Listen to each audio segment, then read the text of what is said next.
Hi all, just making a second video to try and go into a little bit more detail with sketching our sine and cosine graphs. In this video we're going to have a look at what actually happens when we have a specific domain which I'm sketching over. When you are given a set domain, it's really important that you sketch over the correct domain that's asked for, but also that you must show your endpoints as either an open or a closed circle with their coordinates. So let's run through some examples. This is the second time I had to go at this video because the first time I made a few mistakes. So hopefully this time it goes a little bit better. So let's start first of all with what we did in the previous video. We looked at what our A value was. That told us that the amplitude was equal to 1. And then our N value helped us find the period. So the period is going to be equal to 2 pi over 3. Okay. And then finally, my hint, not worth any marks, but it helps me draw a good graph, which I do get marks for drawing good graphs. I'm going to work out the scale, which is going to be the period, 2 pi over 3 multiplied by a quarter, which equals pi over 6. Okay, now, if my scale is going to be pi on 6, so here's my little scale factor that I'm going to work with. I'm going to do a little hack with my domain that is set in this question, and I'm going to write that domain with the same period. Sorry, the same sort of scale. So we did have negative pi to pi, so I'm going to write this as negative 6 pi on 6 to 6 pi on 6. So what I've done is I've tried to match up the scale that I'm going to use for my graph and the domain by getting the same denominator. Alright, so what this looks like when I sketch it now. Ooh, draw my axes. And then let's put my scale on here. I'm going to go minus pi on 6, minus 2 pi on 6,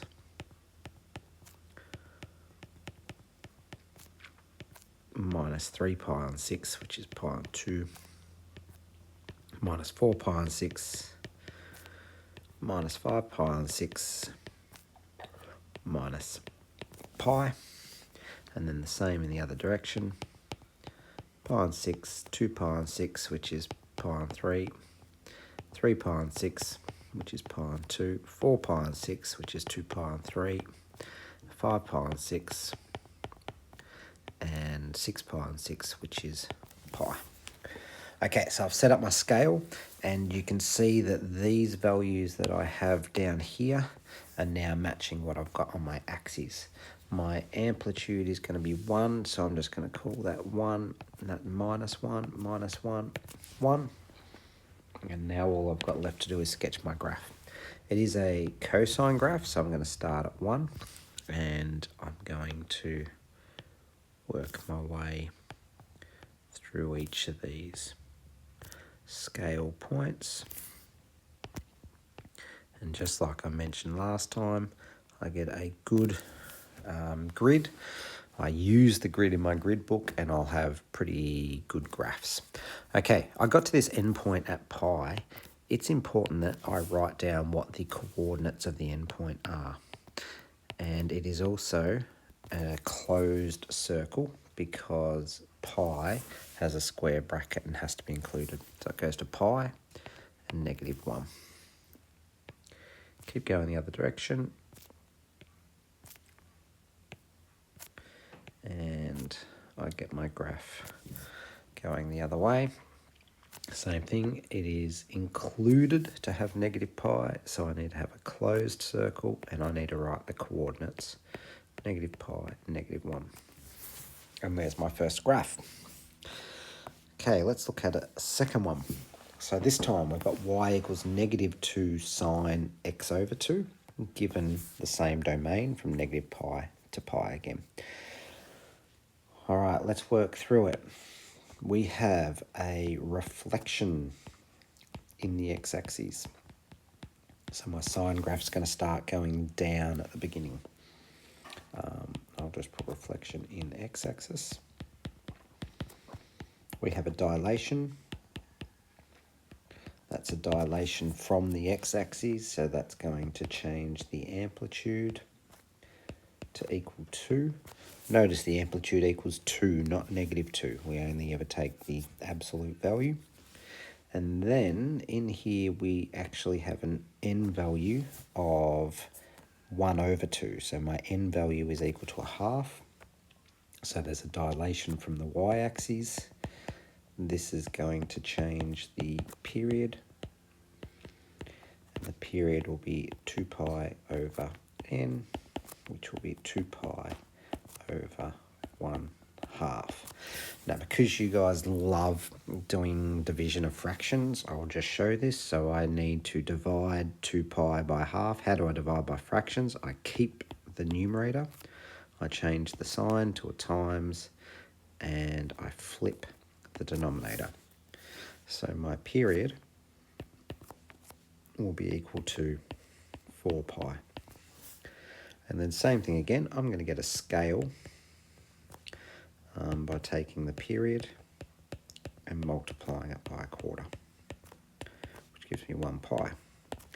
And we can see that the scale I'm going to use already matches the domain that I'm giving.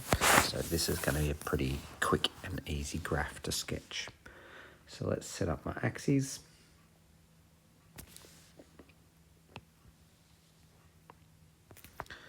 And I'm going to use my scale of pi,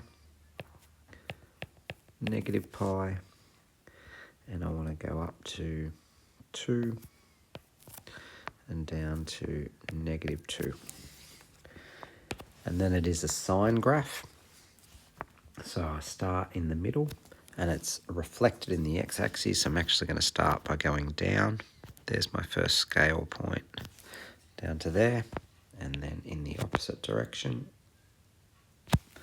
there's the other part, and all I'm left to do now is to label all of my intercepts and endpoints with their coordinates.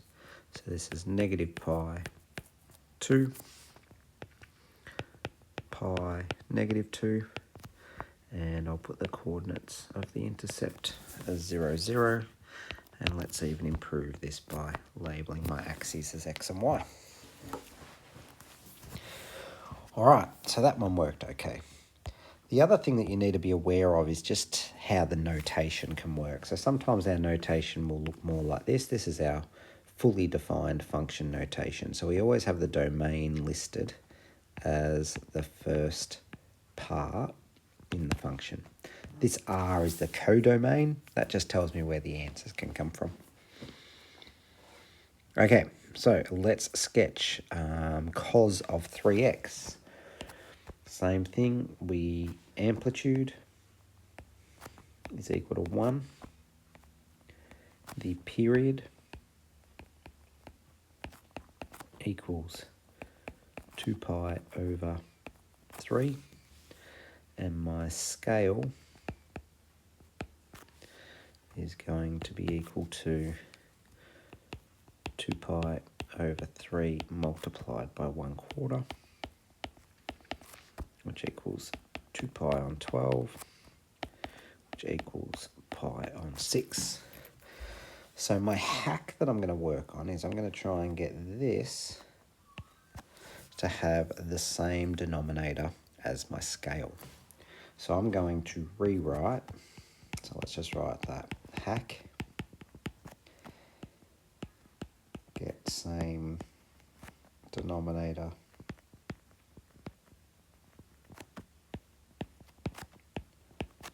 as scale factor.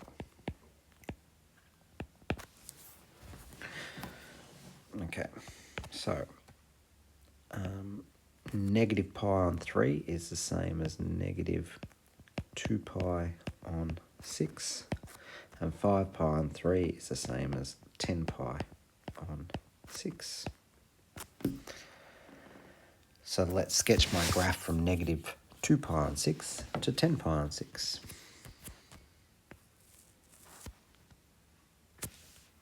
Draw my axes, use my grid line. 1, 2, negative 2 pi on 6. And then 1 pi on 6, 2 pi on 6, 3 pi on 6, 4 pi on 6, 5 pi on 6, 6 pi on 6, which is pi. 7 pi on 6, 8 pi on 6, 9 pi on 6, 10 pi on 6. And I can just put a little 2 pi on 6 here. So I'm using my grid lines. I haven't labelled everything. I haven't simplified my fraction. So ideally, because I'm trying to show this from pi on 3, although I'm using 2 pi on 6 or negative 2 pi on 6 and 10 pi on 6, I'm actually going to simplify those fractions and get some simplified fractions in there, so I'm showing it a little bit more clearly. 5 pi on 3 and 1 pi on 3. Okay, it is a cosine graph and it has an amplitude of 1, so I'm just going to call this 1 up here and this -1 down here. And cosine graphs start at the peak, so they start at 1. And then I'm going to use my scale, each of my grid lines for each point. So there's the first one, second one, third one, fourth, fifth. And we keep going, using my grid lines and my scale to help me.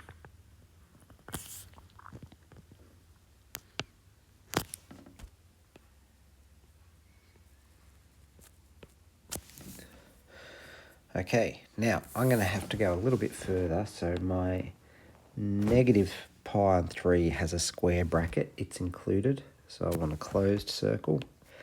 I want negative pi on 3, negative 1. And my other point is not included because it's got a curved bracket. So I need to make sure that the last point has an open circle. And it'll be 5 pi on 3, negative 1. And I could label all of my axes intercepts. Just make sure you read the question carefully. If it says label axis intercepts with coordinates, make sure you put the coordinates. Because there's so many of them, they don't often get you to label all of them with the coordinates when there's so many. But I'm going to get that y-axis labelled with its coordinates because that's easy. And I am going to put 1 pi on 6, 2 pi on 6, 3 pi on 6, which is pi on 2. 4 pi on 6, that's 5 pi on 6. 6 pi on 6, 7 pi on 6. 8, 9 pi on 6, which is the same as 9 pi on 6. Is the same as 3 pi on 2. There we go. Graph all finished. That's the end of the video.